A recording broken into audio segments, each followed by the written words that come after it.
Hello friends, welcome to the next lecture of our C programming series. तो आज हम देखते हैं pass by value versus pass by reference. ये काफ़ी इंपॉर्टेंट टॉपिक है फंक्शंस में। सॉरी, मैं यहाँ पे मेरा कोड कॉपी कर देता हूँ, एक मिनट। तो आज के टॉपिक में जैसे पिछले पार्ट में हमने फंक्शंस को अच्छे से समझा, आज भी हम फंक्शंस में कैसे पास करते हैं चीज़ों को उसके बारे में ही देखेंगे।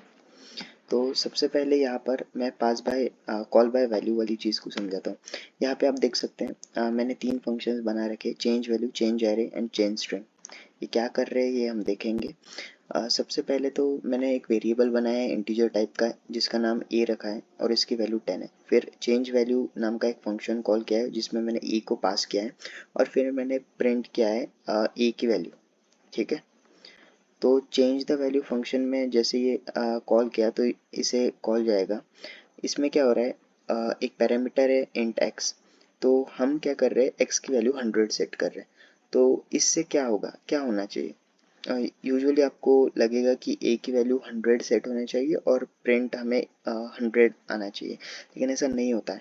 क्योंकि ये कॉल बाय वैल्यू, यहाँ पर कोई भी इंटीजर डेटा टाइप हो या फिर कैरेक्टर डेटा टाइप हो या फिर फ्लोट, ऐसे जो डेटा टाइप्स है, तो इनमें हमेशा जब भी हम फंक्शन को कॉल करते हैं तब यहाँ पे एक कॉपी बनती है, जैसे x की एक अलग से कॉपी बनती है।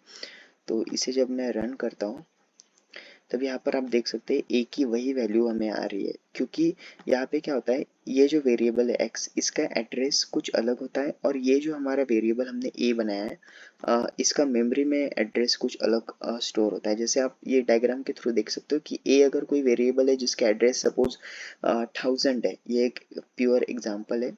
0x मैंने इसलिए लिखा है ताकि ये डेसिमल हेक्साडेसिमल फॉर्मेट में एड्रेस जनरली होते हैं। तो इसकी वैल्यू अगर 10 है तो जो मैं x को 100 सेट कर रहा हूँ, तो x जो वेरिएबल है वो मेमोरी में किसी और लोकेशन पर है, मेमोरी एड्रेस पर है। जैसे 0x2400 इस मेमोरी एड्रेस पर है। तो इसलिए हम जब भी a को प्रिंट कर रहे हैं तब हमें 10 ही मिल रहा है, हमें 100 नहीं मिल रहा है। तो ये ध्यान रखना है आपको। फिर इसके बाद हम नेक्स्ट टॉपिक पे चलते हैं, which is call by reference. तो इसका भी हम एग्जांपल देखते हैं। तो जैसे मैंने ऊपर बताया, इंटीजर, कैरेक्टर, फ्लोट, ऐसे जो डेटा टाइप है उनमें तो कॉल बाय वैल्यू होता है। लेकिन जब मैं कोई एरे पास करता हूँ तो एरे कुछ भी हो सकता है, या तो न्यूमेरिकल एरे हो सकता है या फिर वो कैरेक्टर एरे हो सकता है, जो कि स्ट्रिंग हम कहलाते हैं। तो नीचे मैंने स्ट्रिंग का भी एग्जांपल लिखा है, वो भी हम साथ साथ रन करेंगे। तो यहाँ पर नम्स नाम का एक एरे जिसमें 1 2 3 वैल्यूज पड़ी है। फिर चेंज एरे नाम का फंक्शन में मैंने नम्स को पास किया और फिर मैंने नम्स ऑफ 0 की वैल्यू प्रिंट की। तो ये जो चेंज एरे फंक्शन है, इसमें क्या हो रखा है, जो जो भी एरे पास हो रहा है, इस तरीके से हम एरे को पास करते हैं। या तो हम स्टार ए आर आर भी लिख सकते हैं, वो पॉइंटर्स में देखेंगे। तो अगर हम यहाँ पे क्या कर रहे हैं, ए आर आर 0 को 999 पर सेट कर रहे हैं, यानी जो फर्स्ट एलिमेंट है एरे का उसको हम चेंज कर रहे हैं।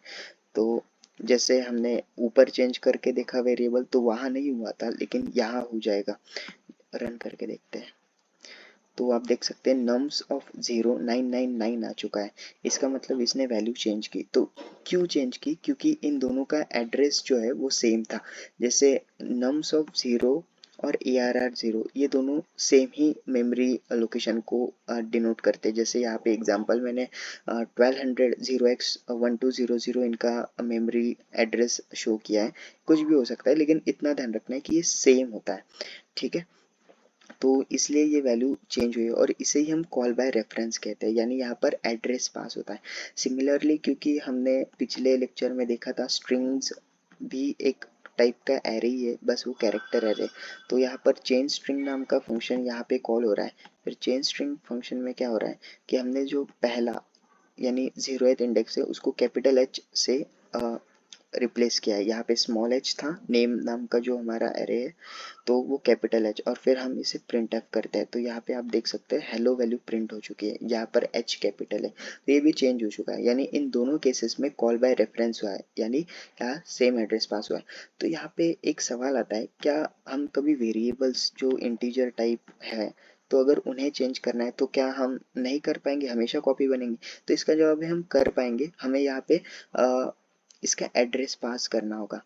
इस वेरिएबल का। तो वो कैसे करते हैं, वो हम पॉइंटर्स के थ्रू करते हैं। पॉइंटर्स को हम नेक्स्ट लेक्चर में समझेंगे। आई होप आपको बहुत कुछ समझ में आया होगा। Thank you so much.